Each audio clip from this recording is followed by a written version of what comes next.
Okay, I'm back for part 2. Now let's continue on. And the other character that I really like, which I already mentioned, is the principal of Monsters University, Dean, or whatever her name is. Like I already mentioned, I really like her a lot because she's scary because of her voice.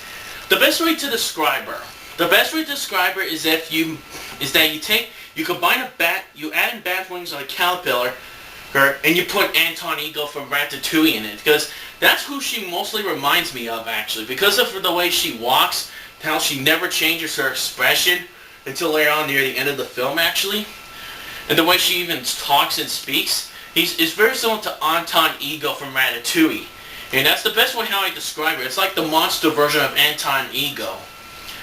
Yeah. If you saw this movie today and saw Ratatouille to see the difference, to try and see similarities, you would understand that. You would completely understand what I mean. And plus, she actually is well developed, because we know now that she used to be a top scarer and now is the principal. And she knows a little bit more about scaring. What else? Who are the characters that I like the most, actually? There are some characters I did thought were funny, that I thought were pretty funny though, but not well developed though. Like, probably the best example would have to be the librarian. The librarian is not really a small old lady like you would expect from most movies. She's actually used in the Scare Games event, in one of the events. I'm not going to spoil it or anything like that, but she's used in one of them. She's not really the small lady you would expect, actually. I thought that maybe the thing with her was pretty good. Now I know she's mostly just I know she's not really a main character. She's a supporting character. I know that for a fact. But I'm just saying that she's actually pretty neat to look at because of her design and stuff. It's just that she's barely in the film at all. So overall, I did like a lot of the characters. There are a few I can think of, but I totally forgot what they were, so I am sorry about that. So yeah, I definitely like the story as a prequel story. The animation is definitely some of the best from Pixar, like always, and I definitely liked a lot of the characters. Now, does that mean that this is probably their best film since Toy Story 3? No, and here's why. I do have some dislikes about the film, though. Number one dislike, and I think a lot of people agree, the ending is predictable. Like, the ending is very predictable, because let's face it, if you've seen the first movie, you know Mike Wazowski is not going to be a scare by the end, and you know they aren't going to be best friends by the end. That's, I think, is what kills the story. Really, and that's what I think kills it. However, they did actually save it, sort of, actually, by showing what their original job was before they became a scare team in pictures, and this was at the very end of the film. And again, not going to spoil it, but let me say it's a pretty interesting way of how they showed it. So like I said, it's just the ending that makes the story not very great, not perfect overall, or not great. Because of that, it just makes the story good. That's the best way to describe it. It just makes it good and not really that much predictable. The other dislike I have, the second major dislike I have, is that even though like I said, I do like a lot of the characters and that stuff, and I do think a lot of them that I liked were well developed, there are some characters I disliked either because they're either not funny, not interesting, or maybe that they're not the most well developed. Let's talk about the first one I want to mention, is Randall Boggs. Now, I know some of you might be saying that, like, to me, he was one of my favorite characters from Monsters, Inc. I can definitely say that. He was one of my favorite characters from the first movie. The reason I disliked him a little bit in this film, despite the fact that he's shying that stuff, the reason is mainly because that, yeah, true, he is developed, but the problem is that he's not developed that well. He's not developed very well or anything like that. He's developed just a little bit here and that, and he's not in the film that much, really, to be honest, though. He only has like I'd say at least 15 scenes in maximum in there. Like true, it actually, let me tell you this. I forgot to say this. The story does explain a lot of things that the first one never answered. And that's the other thing I liked about the story that I forgot to mention. like they definitely showed off why Randall actually wanted to become enemies with Sully and Mike. And because what actually showed off is that he started off as a very shy, very nerdy character, but then later on as he starts to hang out more with the cool kids and gets accepted by Mega War, who is the best team on campus, he now starts to become a top player. And after he lost to Sully in an event actually that embarrassed him so much, he swore to himself that this will not be the first time he'll lose, and he gets so mad. Now to me, that's his development character, and I do like that. But however, my dislike about him, like I said, he's not in the film that much really. He only appears in like at least 10 to 15 scenes max. But that's just me though, in my opinion. Now keep in mind, Randall Box is not the worst character really. Just because I dislike him well doesn't mean he's the worst. Like I said, he is developed well. It's just that he's not in the film that much compared to other characters. Isn't that? And I did felt like that was a slight disappointment though.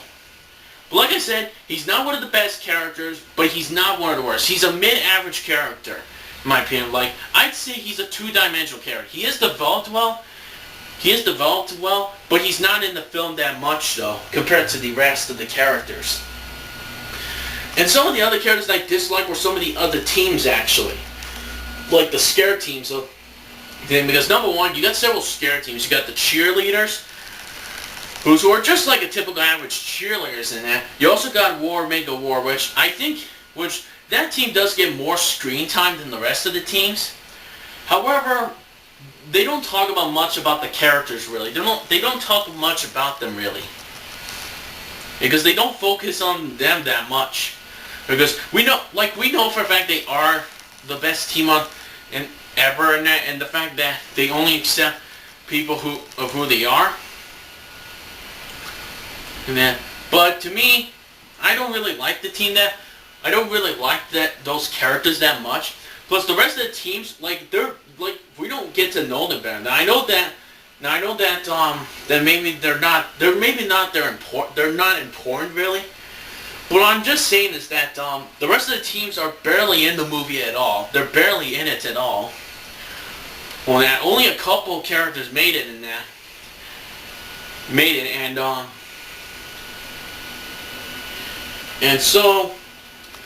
then there are other and the less than not so extra important characters.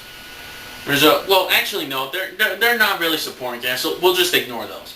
Like the other supporting cast, like I already said, the other teams are barely only make a few scenes in the movie, like barely in it at all.